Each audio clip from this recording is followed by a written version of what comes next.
My roommate finally dropped the act. He publicly announced that he was the heir to the Georgizilla Group. My girlfriend, who looked down on me for being poor, immediately broke up with me and ran straight into the arms of my rich second-generation roommate. What she didn't know was I'm my dad's only son. And that rich kid she clung to. He's just a scholarship student sponsored by my family. Chapter 1. It was senior year, and during my internship, my dad forced a company onto me to manage. I pouted, what's a rich heir to do if he doesn't want to work hard? I pushed open the door to our dorm. The loud chatter inside instantly came to a halt. Makoto shot a disdainful glance at the takeout in my hand. He sneered and said, George, we're about to graduate, can't you eat something decent for once? These sad steamed buns and chicken feet, you've been living off this crap for 4 years and you're still not sick of it. I wasn't about to let him get the last word, so I shot back. Seriously, you've been wearing that fake gold watch for 4 years and haven't gotten tired of it either. When I first saw him wearing that thing freshman year, I was speechless. It was clearly fake. But I couldn't be bothered to expose him at the time. Makoto's face darkened as he pointed at me. Don't talk nonsense. I bought this from an official store. I casually pulled out a magnet and slapped it on the watch. Cue awkward moment. The magnet clung tightly to the watch. The silence was painfully awkward. Makoto's face flushed bright red all the way to his neck. Grinding his teeth, he tried to save face. So what, it's just a cheap watch. We've got boxes of gold bars at home. One of our bootlicking roommates quickly chimed in. Exactly, Makoto's dad is the CEO of a listed company. He can have whatever he wants. I watched as Makoto threw the fake watch into the trash. I asked, not short on cash, huh? Then how come I've never seen you use anything actually valuable? And that watch, after 4 years of wear, it's practically fused to your wrist. Makoto blared at me like he wanted to kill me. Another roommate jumped in to defend him. You don't get it. Rich people like to keep a low profile. Makoto immediately followed up. Yeah, my dad's always telling me to stay low-key. George, instead of keeping tabs on me, maybe you should focus on finding a company for your internship. Not all of us are lucky enough to join our family business after graduation like I am. No matter how hard he tried to sound casual, the smugness was obvious. From the first year of college, it's always been my dad this, my dad that. 4 years in, and none of us had ever figured out who this mysterious dad actually was. Chapter 2. My phone rang. It was my girlfriend calling. As I stepped out the door, I deliberately tossed a Phoenix Tower takeout bag into the trash. One of my roommates spotted the logo and excitedly fished it out. Holy crap, is this from Phoenix Tower? I heard the food there is insanely expensive. Makoto's expression instantly darkened. He clenched his teeth and said, must be a knockoff bag. No way he could afford Phoenix Tower. Everyone knows he's just a broke simp living off his girlfriend. The guy hasn't been able to feed himself for 4 years without her bailing him out. Pathetic. The other roommate nodded in agreement. After all, George never looked like a rich guy during our 4 years in college. Standing by the door, I frowned at their words. Excuse me, when did I ever live off Willow? I spent plenty of money on her, thank you very much. Willow, I'm over here. I waved her over, but as soon as she approached, she snapped at me. George, can you not act so excited every time you see me?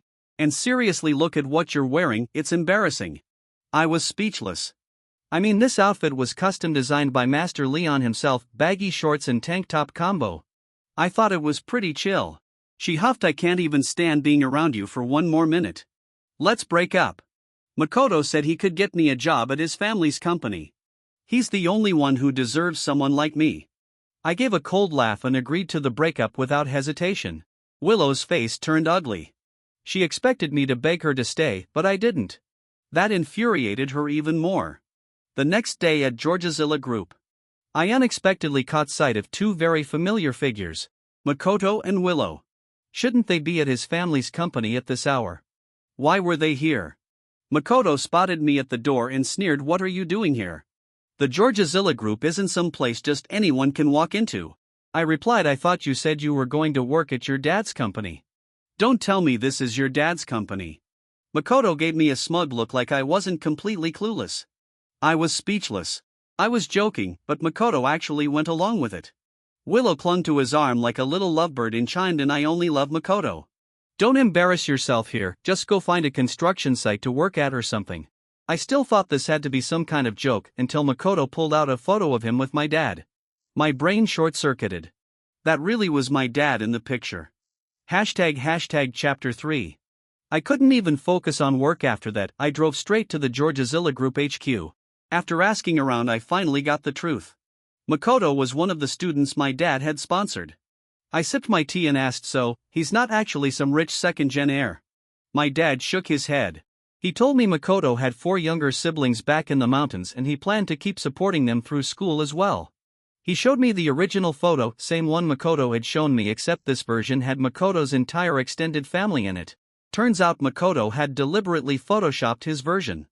I told my dad all about Makoto's behavior at school. He was furious. I quickly calmed him down. Don't get angry. I'll handle it, just play along with me when the time comes. Meanwhile, back at our school forum, that photo of Makoto and my dad was being reposted like wildfire. Everyone now believed Makoto was the heir to the Georgia Zilla Group. When I returned to the dorm, I heard my roommates showering him with praise. Makoto, I can't believe your dad is the chairman of Georgia Zilla Group. You really kept that hidden well, man. Makoto basked in their admiration, loving every second of it. I pushed the door open. Makoto shot me a dismissive look and said, George, let me guess, didn't get into Georgia Zilla Group, did you? One roommate jumped on the chance to suck up to him. Someone like him, please. Georgia Zilla Group would never hire that kind of loser. He probably got kicked out before he even reached the front gate. I posted the original photo, straight from my dad, into the dorm group chat. Makoto glanced at it, not showing a hint of panic. He coolly said, that's from 5 years ago when I went with my dad to visit a poor rural area. What's the issue with a photo like that? I almost swore out loud. This guy really wasn't going to stop until he hit rock bottom. Hashtag chapter 4.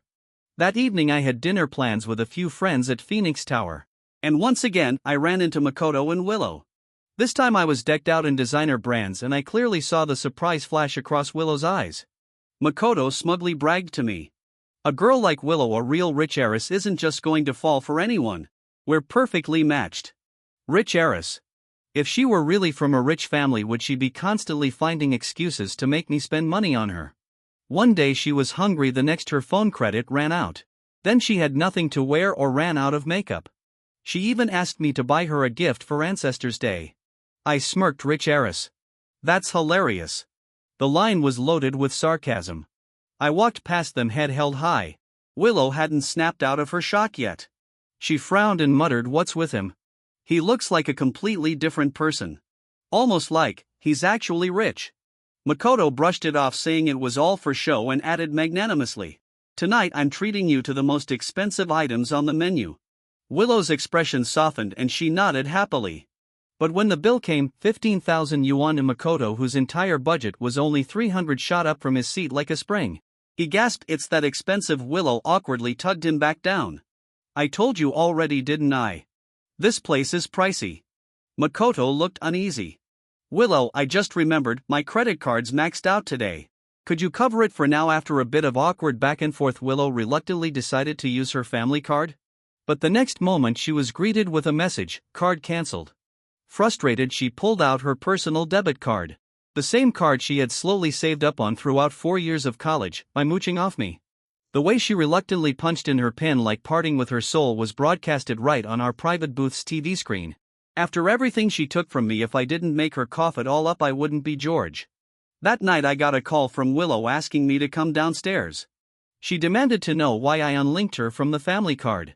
I laughed. What's wrong? I thought you were some high-class heiress. Why would you care about my measly little card?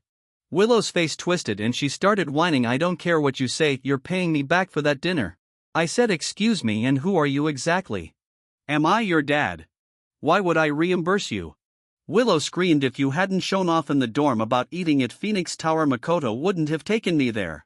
If he hadn't taken me there, I wouldn't have had to use the family card. And if you hadn't cancelled the card, I wouldn't have paid with my own money. As she yelled, she grabbed my arm and refused to let go, insisting that I take responsibility. I laughed out of sheer disbelief, then slapped her hand away. How did I not realize before that she was such an idiot? I met Willow in the library. The way she studied so seriously reminded me of someone I used to know. Hashtag chapter 5. The counselor announced in the group chat that the school would be holding a sports meet tomorrow. He also mentioned that two big-name CEOs from City 8 Georgia Zilla Group and the Sioux Corporation had been invited. Our dorm's resident bootlicker got way too excited. From my bunk bed I could see the smug little smile on his face. If you didn't know better you'd think his dad was the one coming. He said, "Makoto, look.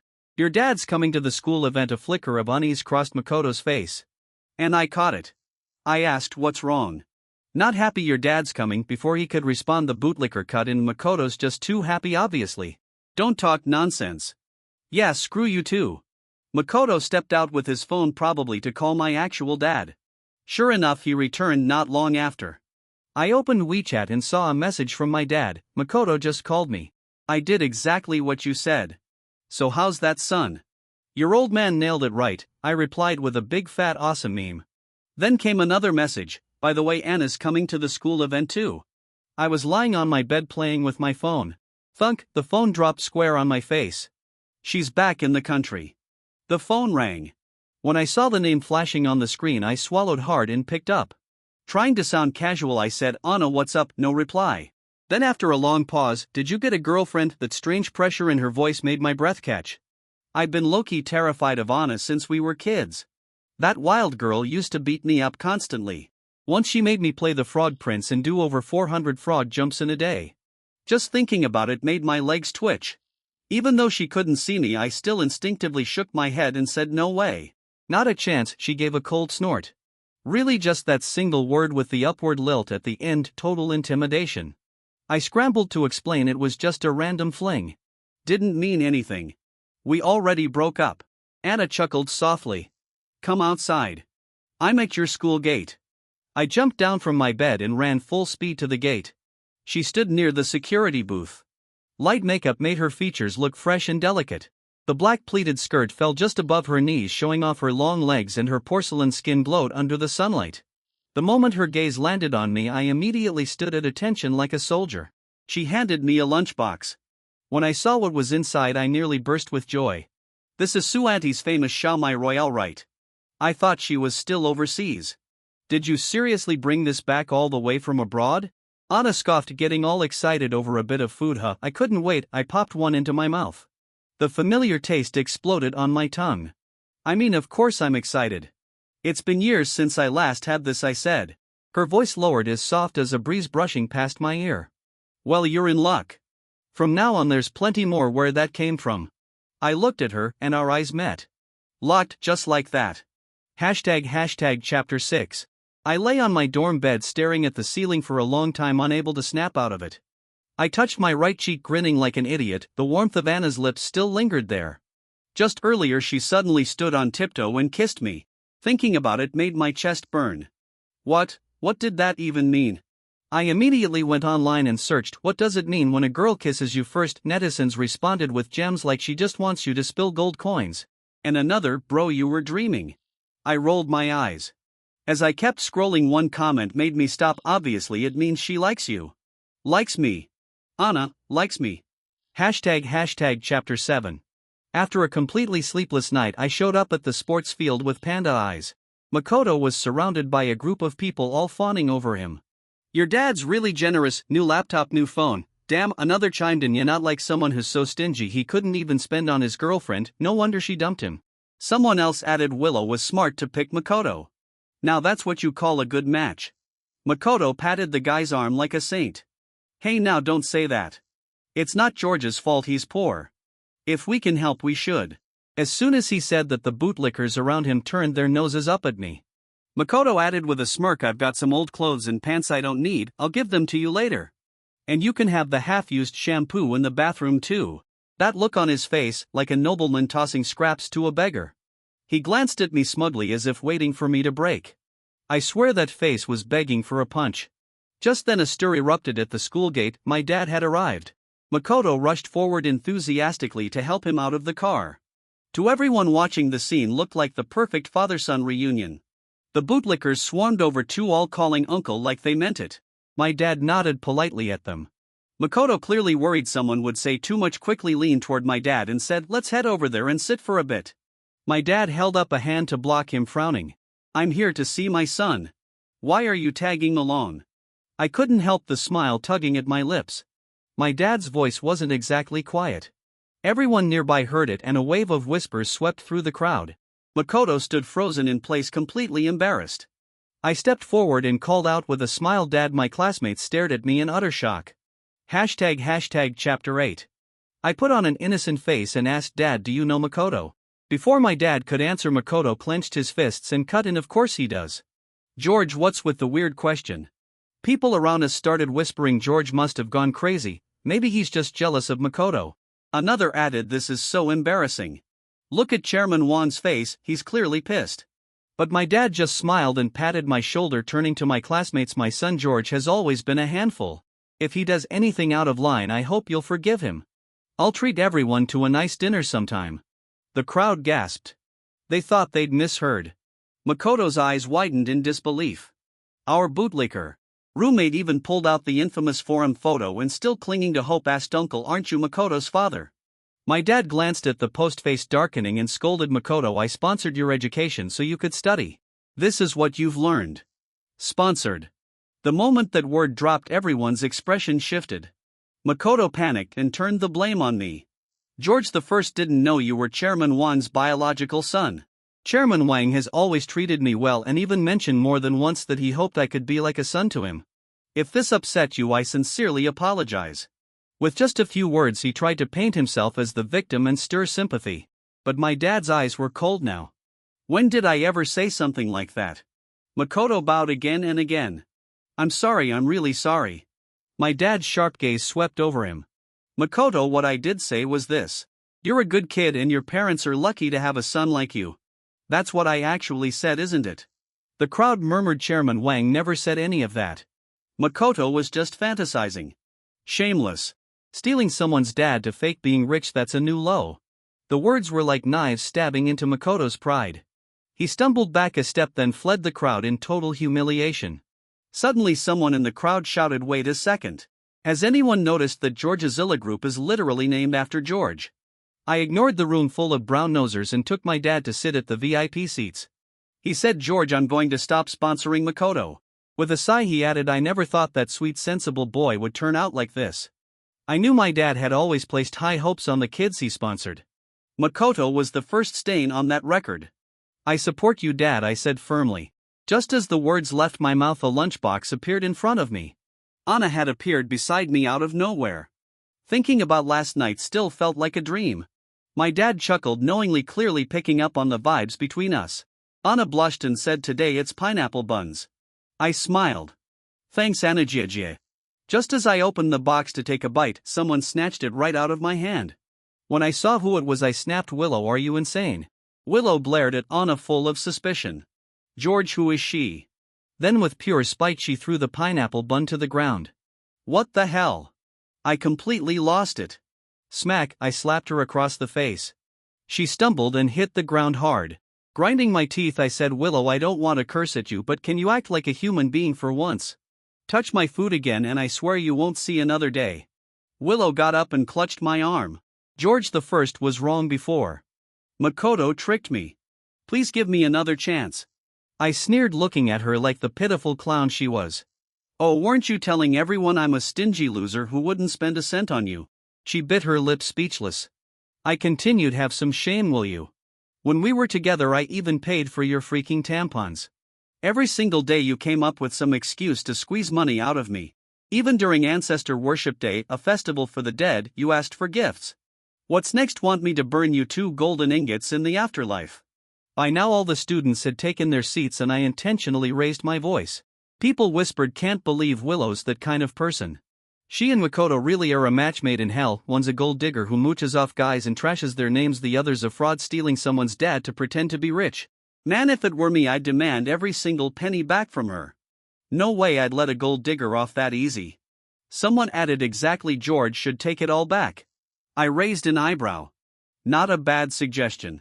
Willow shamelessly switched to full-on audacity mode and shouted, "The gifts are already given, there's no reason to take them back. George is the heir to the Georgezilla Group, you definitely wouldn't do something like that." Oh, moral blackmail. As long as I have no morals, no one can blackmail me. Hashtag chapter 9. I said coldly, "Wow, Willow, you really are trash. You were already messing around with Makoto before we even broke up, weren't you? Willow's eyes darted, avoiding my gaze, but she still tried to deny it. Then her gaze shifted to Anna and she snapped back, as if you didn't cheat on me first. Who's she, your side chick? Seeing my fist nearly ready to fly again, our counselor stepped in and barked, Willow, watch what you're saying. George is the heir to Wan Corporation, and that's Anna, daughter of President Su. Show some class and don't embarrass the school. Anna stood up, walked over and casually wrapped her arm around mine. I'm George's girlfriend. Got a problem with that? Willow opened her mouth to argue, but when she caught the look in my eyes, like I was ready to throw hands again, she quickly shut up. After a few seconds she muttered one last line, playing pitiful George. I know I was wrong before. I'll do whatever it takes to earn your forgiveness. But my mind was elsewhere. Wait a second, did Anna just say she's my girlfriend? I could barely contain the excitement bubbling inside me. I waved Willow off, annoyed. Willow, get lost. Seriously. Now. ## Chapter 10. While watching the sports events, my dad glanced down at the one remaining pineapple bun in my hand. He said, Anna really knows your taste. You probably don't know this, but she learned to make that from her mom. I stared at Anna in disbelief. You made this? No wonder, it tasted exactly like Auntie Sue's. She nodded gently. As long as you like it. After the event, Anna and I walked out of the school hand in hand. I hesitated for a moment and asked, earlier when you said you were my girlfriend, was that real or just to help me out? She stood on tiptoe, wrapped her arms around my neck and kissed me again. Then she whispered, after all these years you still haven't figured out how I feel. I shook my head. Honestly, no, I hadn't.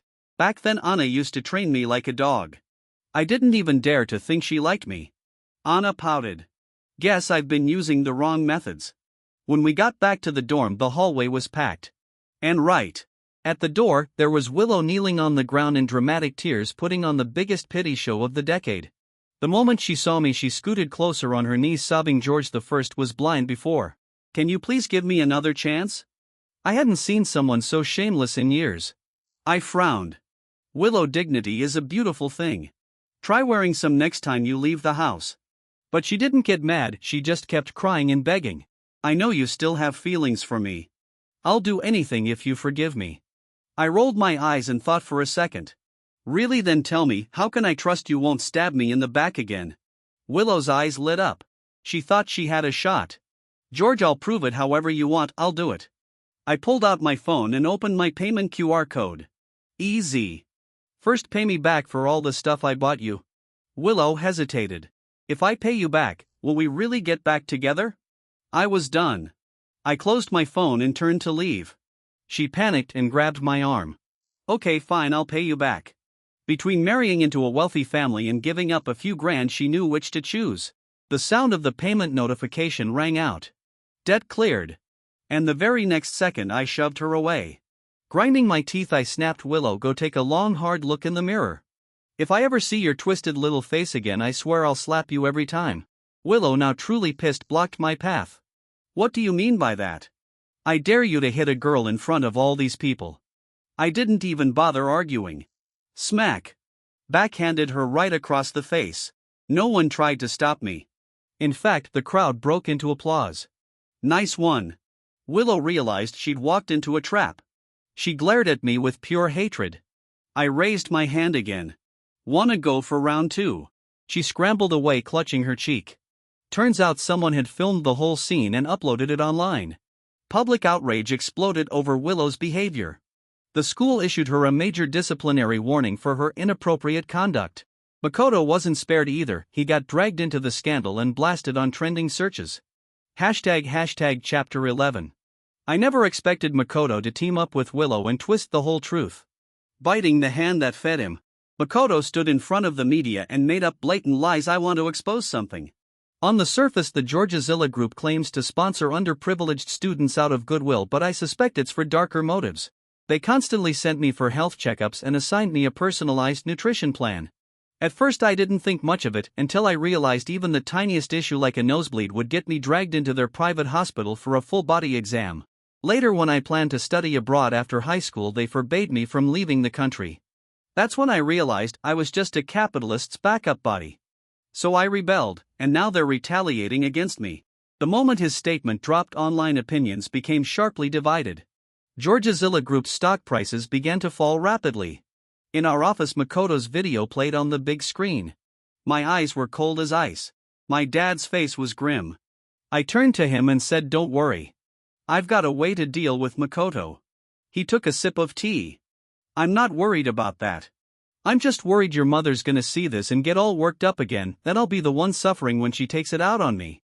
I grinned and exposed him. "You just don't want to end up kneeling on the washboard again." He coughed awkwardly. "Anna's still here, give your dad a little dignity, huh?" Anna and I were holding hands, locked in our own little world. I ordered the Georgizilla Group's PR department to release an official statement. "All of these accusations are defamatory and we will pursue legal action against those responsible, including online trolls. Cyberbullying ruins lives and a keyboard shouldn't be a shield for slander." Meanwhile, Willow tossed her phone on the table in front of Makoto, panicked. "This has gone way too far. How are we supposed to fix this?" But Makoto didn't look worried at all. He smirked. "Relax. I've already hired internet trolls to control the narrative. As long as I stick to my story, Chairman Wang will have no choice but to beg me. Then we'll be the ones naming our price." Willow, comforted by his confidence, calmed down. She hadn't forgotten the humiliation she'd suffered the last couple of days. She muttered, "Once the pressure's high enough, I'll threaten George into getting back with me. Then I can marry into a rich family and finally become a real socialite." Chapter 12. The next day the situation escalated even further. I called Willow and asked her to meet up. She looked at me arrogantly. "George, if you're willing to admit you were wrong, I might consider talking to Makoto on your behalf." I calmly pulled out a legal notice from my bag. "Regarding the defamation you and Makoto spread about my father, we have all the evidence. Due to the damage you caused, including the stock drop, we'll be seeking compensation through legal channels." Willow broke on the spot. She grabbed the documents and shouted, "George, how can you be so heartless? After everything we've been through." I wasn't in the mood for her crap. I grabbed the glass of water from the table and splashed it in her face. "You've got jokes. You think you have the right to talk about everything we've been through." I grabbed my coat and headed upstairs to a private booth. Delivering the legal notice wasn't the real reason I was here.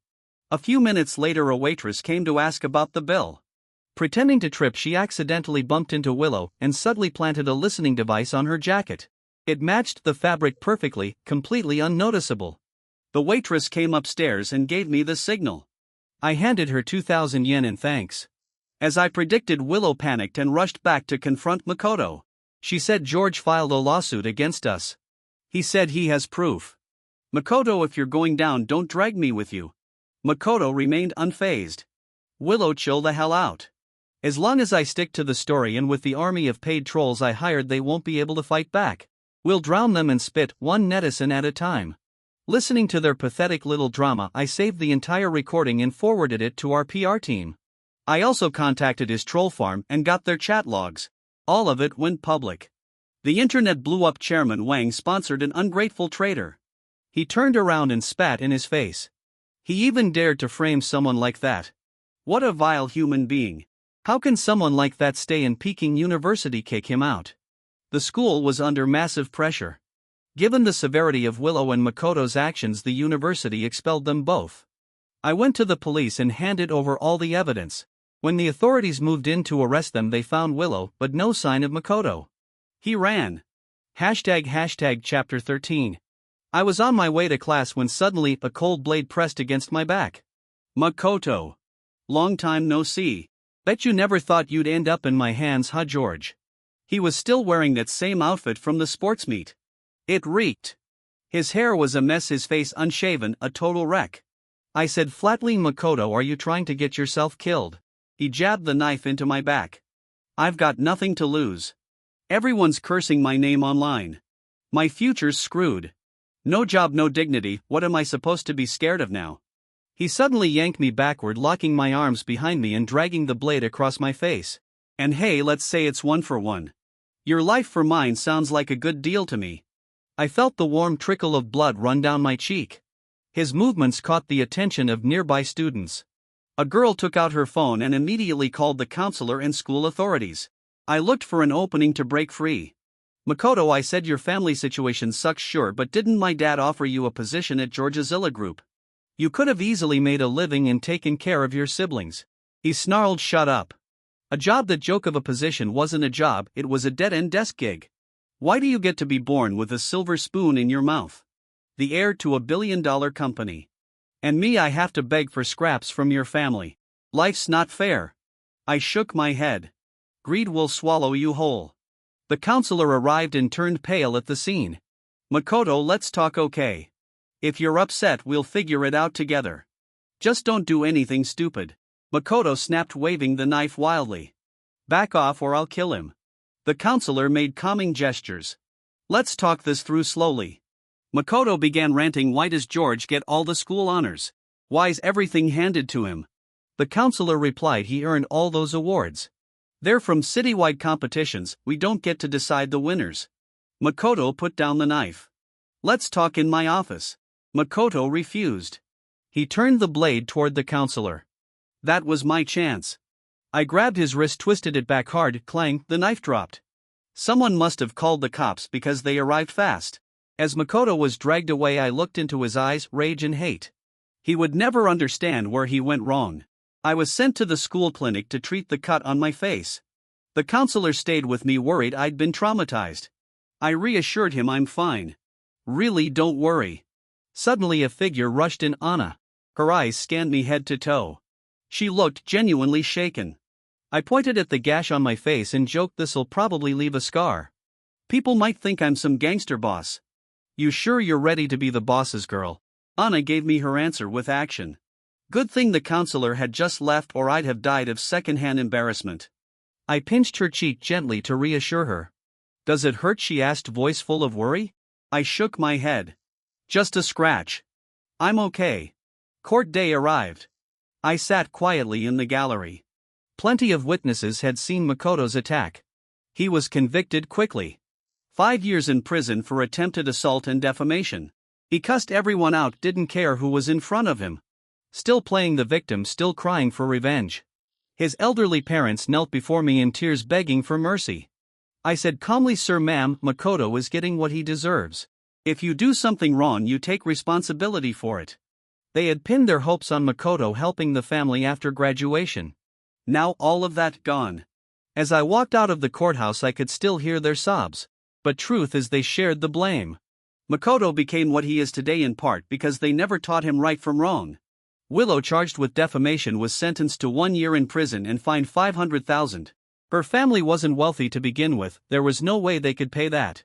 They had to sell their house just to cover her mess. Her mistake became their burden. ## Chapter 14. After graduation, I managed the company my father gave me with great efficiency. Citier's business circle gained another, President Wang, one whose style was strikingly similar to his father, swift, decisive, no nonsense. 5 years later, my father officially handed over full control of Georgizilla Group to me. He and my mother set off to travel the world, finally living the life of leisure they deserved. I glanced down at the invitation in my hand, another social dinner tonight.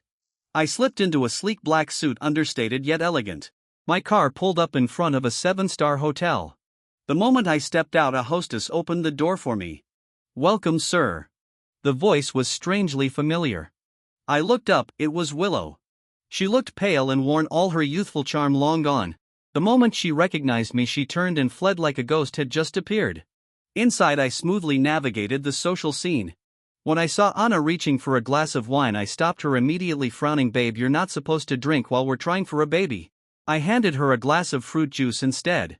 Laughter and teasing rippled through the crowd. President Wang and Mrs. Wang are so sweet together. We're all jealous. I smiled at Anna. A few years ago, that kind of attention would have made me scratch my head awkwardly. Now I was used to it. I responded smoothly, oh Mrs. Chan, you're too kind. If anyone should be envied, it's you. Everyone in City knows your husband treats you like royalty. After some polite small talk, Anna yawned. I escorted her out. Lately she'd been feeling tired all the time, no matter how much she slept. Maybe it was just seasonal fatigue, I thought. At the hotel entrance, a commotion nearby caught my attention. You idiot, I told you to stay at the door and greet guests. What were you thinking? Crying and throwing yourself on people's cars. Are you mentally unstable or something? Go get help, this is a workplace, not a charity. It was Willow, red-eyed and trembling. I'm sorry, she whispered. I'll pay for it. Her supervisor was furious. Do you have any idea how much that car costs? Even if you worked for 10 years, you couldn't afford the damage. Willow didn't even dare look up. When the manager noticed me, he rushed over, bowing. I'm terribly sorry, Mr. Wang. The new hire didn't know better. She accidentally scratched your car, she'll pay for it. I frowned. It's fine. Forget it. It was just a mark, no big deal. More importantly, I didn't want to have anything to do with Willow anymore. As I got into the car, I faintly heard the manager say she'd been fired. Anna held my hand and pouted, I'm so sleepy. Let's go home, okay? Something clicked in my mind. I said, babe, let's go to the hospital tomorrow. She nodded. Okay. She knew what I was thinking, because she was thinking it too. The next day we went to the hospital for a checkup. While waiting for the results, my palms were sweaty from nerves. On my way to the restroom, I passed a hospital room and froze at what I heard. You owe money, you pay up. Quit playing dumb. Peeking through the glass on the door, I saw a man lying in bed, one leg in a cast. Makoto. Another man stood over him shouting threats. Turns out after getting out of prison, Makoto had been obsessed with getting rich quick. But instead of success, he fell deep into gambling. As expected, he lost everything, including his family's last savings. Then came the loan sharks. Unable to pay, he tried to run. They caught him and broke his leg. If I catch you trying to run again, the man growled, it won't just be one leg next time. Makoto didn't fight back. After they left, he turned away, shoulders trembling, in silence. Chapter 15. The test results came back. I stared at the word pregnant on the report. I was over the moon. Right there in the hallway, I lifted Anna up and spun her in circles.